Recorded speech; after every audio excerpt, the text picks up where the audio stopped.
Tomorrow is chasing new adventures and following them everywhere. Fly Emirates. Hello, tomorrow. The Committee on Public Enterprises, or COPE, has revealed that 16 of 72 commercial public enterprises are loss-making institutions. Speaking at a media briefing convened following the unveiling of the 2012 COPE report, the chairman of COPE, Senior Minister D.E.W. Gunasekara, said that 14 of these 16 institutions have been continuously incurring losses since 2009. 244 public institutions have been inquired into in the 2012 report of the Committee on Public Enterprises, or COPE, that was unveiled today.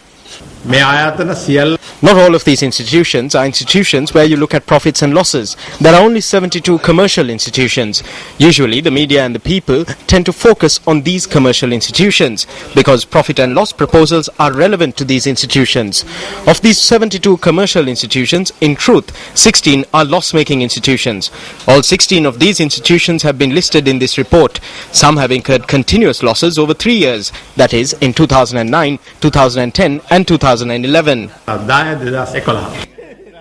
Senior Minister D.E.W. Gunasekara added that COPE does not have the power to inquire into certain public institutions.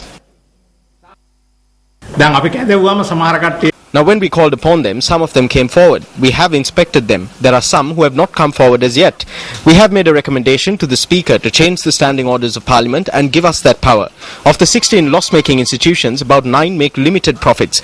There are some private companies where we are of the opinion that the Auditor General should be given the power to inspect them. We have presented this as a recommendation as well.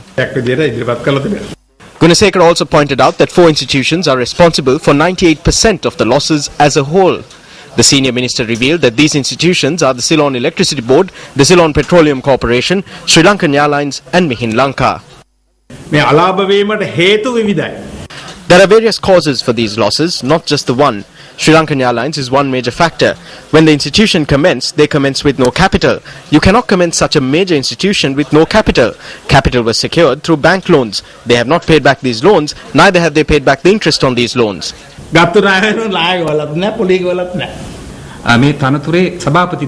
All countries, including Commonwealth countries, not just developed countries, accepted that the opposition should have chaired this committee. I think that as a government minister, this minister was the ideal person to be appointed from the government. Nevertheless, I think that even he would have to face some pressure while holding this position. Honourable Chairman, it is not that I am speaking against it, but the decisions are made based on one person.